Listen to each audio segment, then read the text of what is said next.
My name is Natalie and I have an interview with the main frontman of the band Hawthorne Heights on May 31st, 2013. First off, can you tell me, how does it feel to have been a band for 12 long years? That's a good question. I mean, it feels pretty good that we can still be a band after 12 years. And we'll say that. I've seen a lot of bands come and go, a lot of friends come and go that, that I've really liked their bands, and for some reason or another, they're no longer bands. But I think that we're pretty fortunate because we're still all really good friends. And, it's the same group of guys that it's been the whole time, other than our dear friend Casey, who passed away. So I think that we're just very fortunate, and we really like to play together. We like to write songs together, and we think our fans are awesome. So we're stoked to, still be playing. Can you tell me the story as to why the band chose the name Hawthorne Heights? And does it mean anything? I wish I had, a better story. But our bass player, Matt, actually just came up with the name. He liked the two words together. And we specifically liked how it didn't really sound like a genre or anything like that. It didn't, that is one thing that kind of stuck with us about it. So there's not really a story per se. We didn't hate it. So, a lot of bands don't like their name after one album, but we've always been totally fine with our name, and we like it because it's kind of nondescript, but I can write both words well. I know how to spell them, so that's cool. I guess any name's probably as good as any other, so we're still happy with it.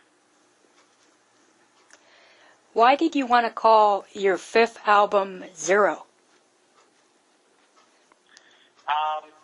It's a good question as well. What we did is I kind of came up with this story. We wanted to do something a little bit different this time around because, like you said, we've been around for 12 years. We've released a bunch of albums, but we've never done anything it was more concept-based. It's always been let's sit down and write some songs and see where we get. But this one has a little bit of a story behind it, and it's called Zero because the main characters in this tale are called the Zero Collective. And one reason they're called the Zero Collective is just it represents starting over. It represents a circle that is just continuous and kind of just moves around, and that everybody is on the same playing field. Nobody is above anyone else. Nobody's beneath anyone else. Everybody is kind of clocked in at the exact same position, and that position is zero. Yeah, I hope that it'll make even more sense when people hear the record, and I can kind of explain it a little bit more once people have heard it. It's difficult to talk about a concept record when, you can kind of tell a story, but then it almost sounds like you're just telling a story because you don't have any music yet for anybody to listen to. So I think here in the next month it's going to make a lot more sense to people. And I hope so anyway. If I've done my job as a story writer, and we've all done our job as songwriters, and being a band, I think that hopefully the two blend very well together and are cohesive. Who produced this album, and what was it like working with them? The producer for Zero is a lovely gentleman named Brian Virtue. And it was great. We did it in Nashville, which has always been one of our favorite cities, but we've never made a record there. We've made a record in New York City and L.A. and Chicago, and we've made a record here back home in Dayton, Ohio. But we've never made one in Nashville, and we just thought it was a great opportunity.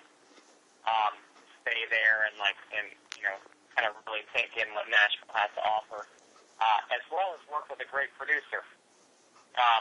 Brian had done a couple of records that we really like 30 Seconds to Mars record, and all the Chappelle records that he did sound really good. When we talked to him, he shared our vision, and he was very easy to talk to. We knew that there was, it's a lot of communication in the studio, trying to get ideas that are in your head to tape. So we just had a couple conversations with him and felt really good about it. It felt good that we weren't super far away from home, so we could maybe take a break every once in a while and drive, 6 hours back to Dayton if anything crazy happened, or if we just wanted to, take a break for a minute. But as far as the tracking and everything, we had a great time. We hit it off really well and really early with Brian. We kind of explained to him exactly what we were going for sonically, and he was very good about leading us in a couple directions that maybe he heard the songs in as well. And you never really know what you're going to get when you get into that pre-production period where when you're all sitting in the same room and just playing these songs. And we all have our opinions on them, but it's really cool to to hear somebody else's take on them. So we had a great time. He was very easygoing, very even-keeled. It's kind of how we are. We're not big partiers or anything. We really do like to focus on our music while in the studio, and we all get along well. And the last thing you want is, a producer who kind of pokes you guys all in a bunch of different directions and stuff, because that can't happen, and kind of pit you against one another. And we were thankful that none of that happened. There was zero drama. It was all a lot of joking around and a lot of just, concentrating on recording the songs. What about the cover art? Who was the designer for it, and what does it mean? Yeah, the logo in general is just the Zero logo for the Zero Collective, who's the main character in the story. And that's just they scribbled that symbol everywhere, and that is that dilapidated brick wall that's our cover is it shows how the town has been torn down and burned out a little bit, and that is an example of how the collective has scribbled their name on the wall, marking their territory. So, we had a really good really good guy to work with named Jeff Chenault, who was the art director, and he brought my concept to life, and which, he also did a really good job being able to take my thoughts and my scribbles and really bring it to life. So we had a lot of fun working with Jeff. He also did all the photography in our record as well. So it's always good to have someone that's multi-talented that you can kind of lean on and really understands what you're going for. But we really wanted something that was kind of basic but striking for the cover. We didn't want something that was going to be too over the top, and we're not the type of band who wants ourselves on the cover. We don't want ourselves on the cover in front of a Lamborghini or anything like that. That's just not really what we are. So it was cool that he was able to take what we were working off of mentally and be able to bring it to life. You mentioned that this album is a concept album, but why did you want to go down this route and take that, direction?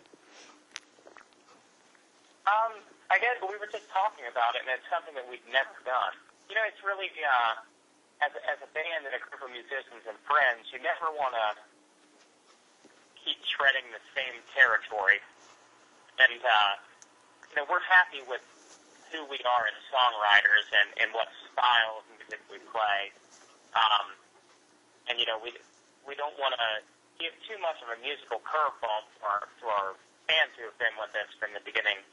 So one way that we can change it up this time around is to come up with this grand concept and have the stories fit together a little bit more, have the songs tied in a little bit more together. And all of our favorite bands growing up, there was some sort of concept record, like whether it be The Wall or American Idiot, stuff like that. It was really cool. It was cool to not go as far as those bands went, but to kind of do a little bit of that. Because at heart, this is still a record, but there's a concept that kind of goes hand in hand with it. We didn't want to get too crazy because you can get kind of weird, and if people don't get it or understand it, or you don't do a good job telling the story, then the music doesn't make any sense. So we still wanted it to be a standalone record. We still wanted people to be able to just listen to the songs. If they don't want to read into anything or do any of that, if they just want to crank up the music and sing and drive around in their car, we're totally happy with that, the way the album can be listened to that way. How did you yourself and the rest of the band challenge yourselves when it comes to the sound to fit this concept? One thing that we did a lot was to, first of all, come up with a collection of moods. We wanted some of the tempos to be really fast and in your face and very aggressive, and then we also wanted to really lay back and try to think of it at times like a movie soundtrack. We wanted to to just think about it a little bit different. Before, when typically writing an album, it's like, let's get some things that we're really happy with, whether it be like a cool guitar riff or, a vocal melody or something like that. And this way we relied a little bit more on the lyrics and the landscape of the sounds, to try and, when we wanted something to be a really aggressive part, when something was really going down, we really wanted that to pop out. And when something was, very, introspective, we wanted that to come out. We really wanted to tame it back a little bit. I think we experimented a lot with trying to capture a lot of different sounds on this record. Not necessarily different instruments. We really kept this record kind of pretty straightforward in the terms of instruments. We didn't use a lot of different different things that we've used in the past. I think besides at the time you did a keyboard, there's one part that has a slow cello movement, but other than that, we really just kept it straightforward, but pretty much just how the band sounds. 3 guitars, bass, and 4 vocals and drums. So it was definitely a chore, but it was a lot of fun to try and think about it in a totally different way, not to just make a great sounding record, because everybody wants their record to sound really good, but we were trying to create just more of a broader picture. Did you get the album that you wanted? Like, is everything on there that you wanted, or was there some stuff that you just weren't able to do, that you really wanted to pull off? I think that there's always a little bit of that, but I'm 100% happy because everything we set out to do, we did.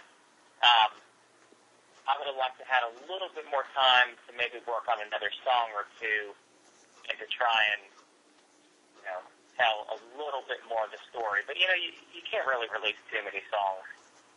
And then it just seems long, and then you lose track of the story and lose track of the songs anyway. But, the hardest thing is always going to be the track listing on an album. What makes it, what doesn't, what goes where. And there's a couple songs that we recorded that didn't make the record that I really, really like and are kind of closer to the story, but we're going to try and think of a creative way to kind of tie those in as well. Like I said, that, just everything can't make it, and everybody's got different opinions, so you're trying to please, everybody within the band and everybody within the label, and then you have managers and stuff like that. So sometimes you got to step back and just and take other people's point of view as well, and then take a collection of everybody's thoughts. Are there going to be any surprises, or were there any collaborations on this album? No, I would say that the main surprise is the fact that it is something that we've never done, which is a concept record. But we did not collaborate with anybody. I would like to do that in the future. We've never really done a whole lot of that, but that is kind of a scenario like when you're trying to do a concept record, might not work unless there's like somebody like that you can think of that's specifically like, oh, I would love to have like, I don't know, like Robert Smith sing this part or something. That would just be such a cool thing. Or I would love to have Danny Elfman score this part of the song because he's such a brilliant musician. But unfortunately, we kind of kept it really basic and stripped back, and it's really at the core. It's just a band and this story that we're telling. When it comes down to the writing and the recording process, what is that process like for you? For me, I really, I write all the lyrics and the vocal melodies, and we all kind of help write the main part of the song, the structures and everything, and then when we all get into the arrangements. But I like to be in the studio the whole time. Some people don't like to sit in the control room, but I actually really like it. I like to listen to everything from the bass being laid down to to obviously singing in the vocal booth, to all the harmonies and stuff like that. To me, it's a lot of long days. I don't get a lot of breaks because after about a week and a half, you got to start singing, or you're going to be singing everything at the end, which is never good for your throat. So I've kind of conditioned myself to always be in the control room and really just try to be as constructive as possible.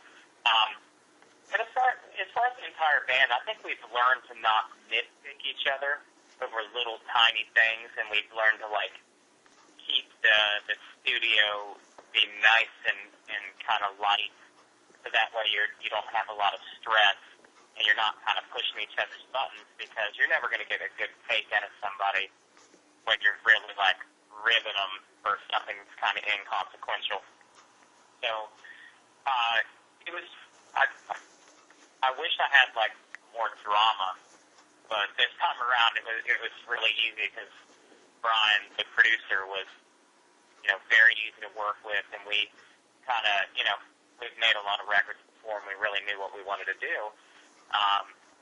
So I'd say the biggest drama in my life for making this record was I couldn't drink as much coffee as I wanted to, because I had to sing a whole lot. So I would only allow myself to drink 1 cup of coffee in the morning. That way my voice wouldn't be tight for later on when I sang at about 7 o'clock at night. Other than that, it was pretty easy, and I think everybody did a good job and helped each other out and came up with a lot of good ideas. I wouldn't say that, we're not a band that has one principal songwriter. We all chip in the songwriting. We all chip in the arrangements. And we all kind of try to help each other out as much as possible. How would you say that this new album compares to your previous releases? I would say stylistically it is still a rock and roll album. It has elements of aggression. It has elements of melody. And it has emotional moments to it.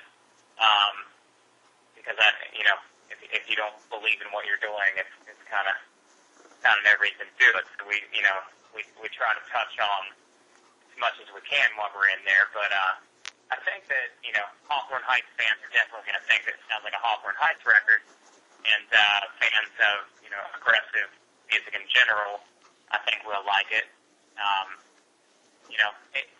It's kind of difficult because it's all perception on how somebody hears something.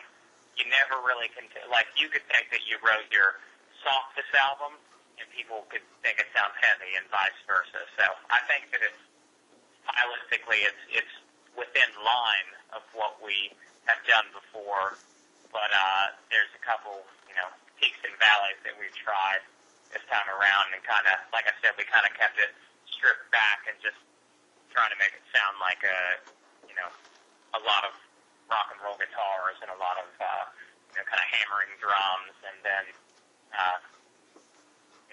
a lot of vocals with harmonies.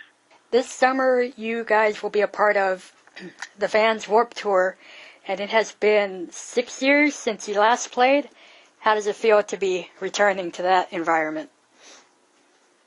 I'd say that we are extremely excited to be invited on this year's Warped Tour, because, like you said, we haven't been on it since 2007, and it's such a fun summer. It's a lot of long, hot days. That's the only thing I would rather be doing. Because you're out there, you get to watch a lot of great musicians, you get to meet a lot of cool people, the fans are there. It's just a lot of fun. It really is like camp all summer long. It's like a summer camp. And I love that about it. When I was growing up, I used to always go to the Warped Tour in Pittsburgh, Pennsylvania, and it was just some of my fondest memories of going to shows were going to the Warped Tour. So to be a part of it, it's just, we're really fortunate to be a part of it, and it's always been a dream come true for any band to be a part of it, and we're so happy that they asked us this year, and we're so happy that we have a new record coming out during it, that we can, kind of debut some new songs during it, and I'm really looking forward to this summer, and I think it's going to be a lot of fun for Hawthorne Heights and a lot of fun for our fans. This will only be your third time playing this festival. Could you have hoped of wanting to play this festival more often, or are you happy with just, 3 times? I'd play it every year if they'd ask us. I really love it. It's a lot of fun. For whatever reason, in the past, we'd either be recording or we'd be at the end of a record cycle, and it's just never really worked out. And I'm so glad that we were invited this year. And every year, even if we're not a band anymore, I'll say yes. We're asked to do it, because I love to do the Warped Tour, and I love how they run it. Everything's so unique and fair, and they do a great job accommodating all the bands and accommodating all the fans. So I don't have enough good things to say about Warped Tour. It's run so well, and all the people are very nice, and we're super appreciative. Let's go back in time a little bit. Way back to 2006, when you were a part of Fall Out Boy's Black Clouds and Underdogs tour. Do you remember that tour? Yeah. That's some of my favorite memories of being in a band were on that tour. It was the only time that we've ever done an arena tour, which is when you play the type of music that we play, you never think that that's possible, because we're used to playing we grew up playing rental halls and stuff like that. That was never within our realm of playing places that Bon Jovi would play and stuff like that. It was a lot of fun. We've known Fall Out Boy for a long, long time, and it was so nice of them to bring us on that tour, and we can't say thank you enough. It's great that they're back together, making music together again, and I'm super happy for them as well. Yeah, that was the only time I had ever seen you guys play live, sadly. When you guys came back to California, it was either too far out for me to get to, or you guys were in the studio at the time, so I haven't had to check you guys out again. Yeah, that was a good tour to see, though. I hope that you liked the show. No, I did, definitely. But looking back at that tour and what's happened between now and then, including who you had mentioned before, the death of Casey, what comes to mind out of, between then and now, including that? It's just a lot of memories, a lot of ups and downs. Losing one of your best friends is one of the hardest things that you're ever going to have to face. And we still think about him every day. And every time we play these songs, it reminds us of how much fun we had with Casey, and that's one of the beautiful things about music is that nothing can take that away. We'll always have those memories, and these songs kind of help us. You know, a lot of memories of making records and a lot of tours and a lot of, you know, going to different countries and, you know, seeing everything that the United States has to offer, as well as, you know, seeing a majority of places in Europe and, you know, Australia and Japan and places like that. And it's, you know, we're true touring musicians. We spend a good amount of our year on the road trying to spread our music in every way that we can, and it's you know, it's been a lot of fun. Would you consider bringing back that whole tour lineup, Fall Out Boy, you guys, All American Rejects, and I think even From First to Last? I think if you resurrected that tour, that would be pretty awesome. Yeah, I would love to make some new memories with our old memories. It would be great. You know, I still have a lot of respect for all those bands that played. You know, All American Rejects, they're always really good. They write great songs.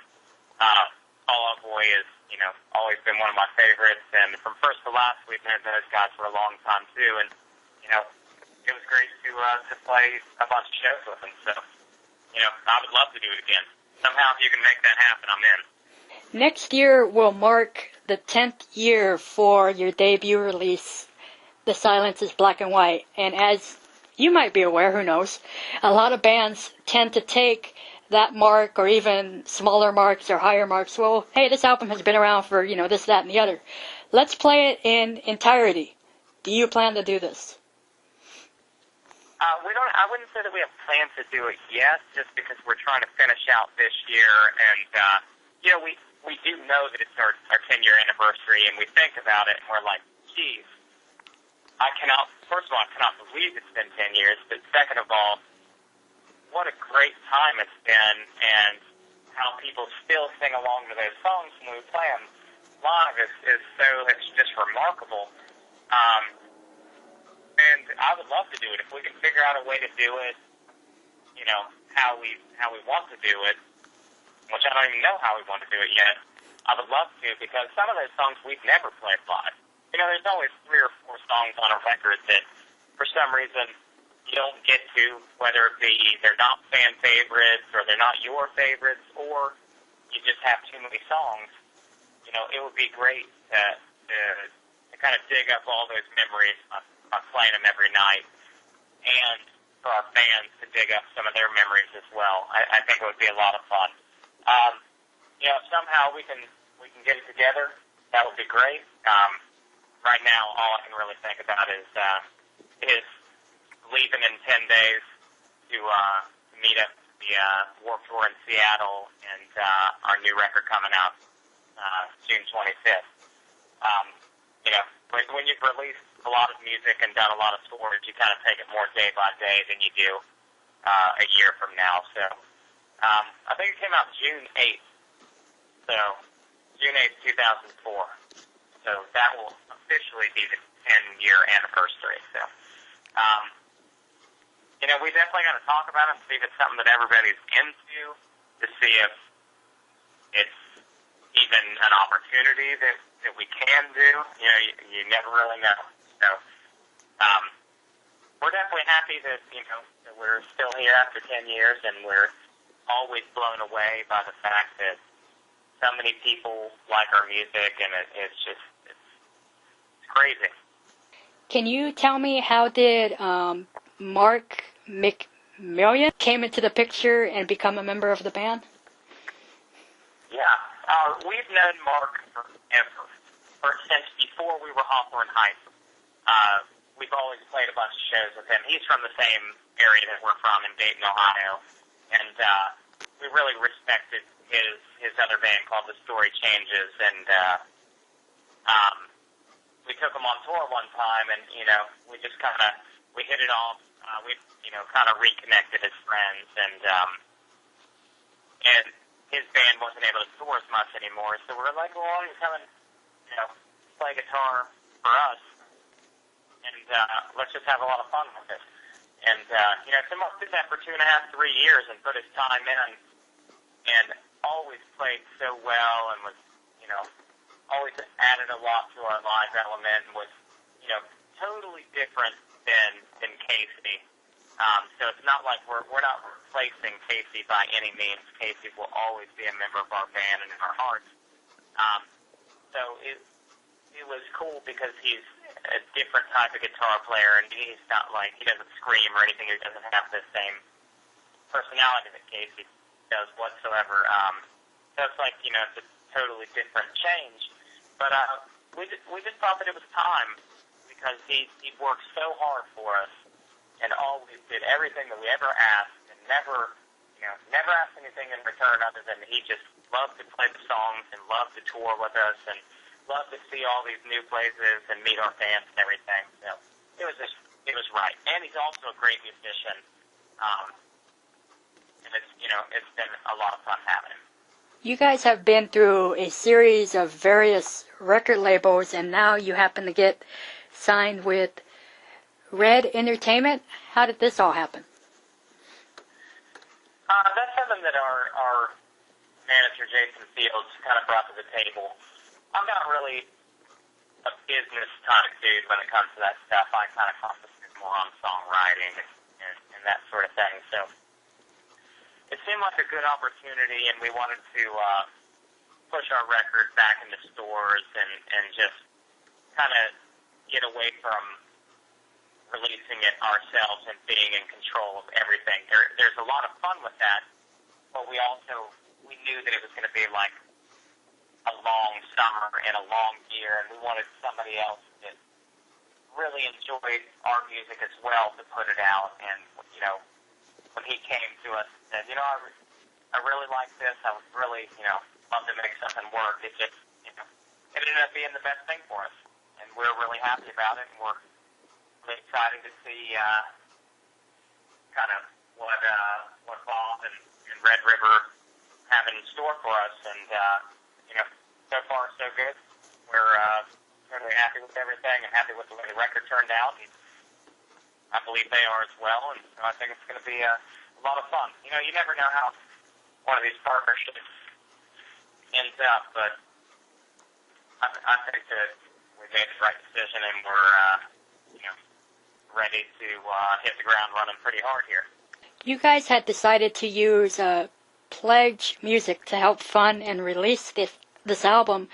Why do you think so many different bands and artists are turning to Pledge Music, Kickstarter, etc. to, help get the album out there? Well, I think it's really hard to be a musician these days. Not a lot of people put value on actually purchasing an album because it's available anywhere, from streaming it on YouTube to downloading it from torrent sites and stuff like that. We're at kind of a weird time in the music industry, and I don't think anybody has any answers. But so I think that people are just trying to innovate, try to do different things. We actually just hosted our pre-order through Pledge. We didn't use it to fund our album or anything like that. Our record label funded our album for us. So we've never used any sort of crowdfunding or crowdsourcing or anything like that. We used it to just do like a traditional pre-order, and one of the things we liked is that we were able to tie in To Write Love on Our Arms, the charity that has always been really nice to us, and really Casey was a big supporter and kind of turned us on to them a long time ago, and they really helped his wife out when Casey passed away, and it just seemed like a great opportunity to be able to tie our music and to donate to them. So that's one thing that I really like about Pledge. The other sites I don't really know a lot about. I see people doing Kickstarters, and I see people doing Indiegogo or Indiegogo, however you say it. And I think that, what is right for one band could be totally wrong for another band. So I think that, like I said, it's just we're at a really weird time. Nobody knows how to sell music anymore. Nobody knows what the value of music is. Everybody likes the songs. songs will last a lifetime. It's just a matter of how they're viewed as a commodity.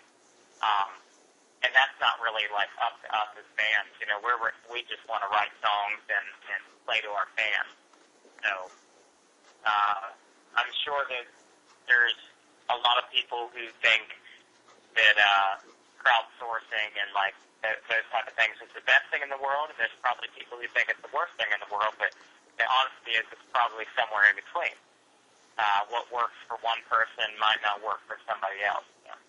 Aside from the Warped Tour and the new album, of course, what else can we expect to see from you guys for this year into next year? We're definitely going on tour in the fall, which will also be a lot of fun. So sometime we will be touring someplace in the fall. Not sure yet. Not sure what yet. Right now we're just concentrating on how much fun Warped Tour is going to be. But we are, we're going to try and get some international in, and not sure if we are going to do another USA tour or not. But we will be on the road as much as physically and humanly possible, trying to promote Zero and let all of our fans and new listeners know what the record, that they can get the record on June 25th, and we're going to hit it really hard every day after that. And is there anything else you want to say to close this all up?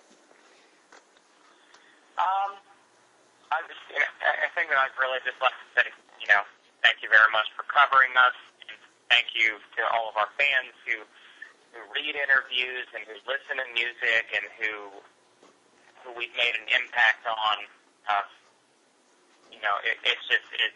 We don't take it lightly. It really matters to us. It really means a lot to us that somebody could hear one of our songs and it could help them and just reach them in a positive way. Come see us this summer. We'll be on the Warped Tour the entire summer. Our new album, Zero, comes out June 25th, and we're really excited about it. There's a story to tell, and we're ready to tell it to you, and let's just have fun. Always focus on the positive times in your life, and always keep your head up.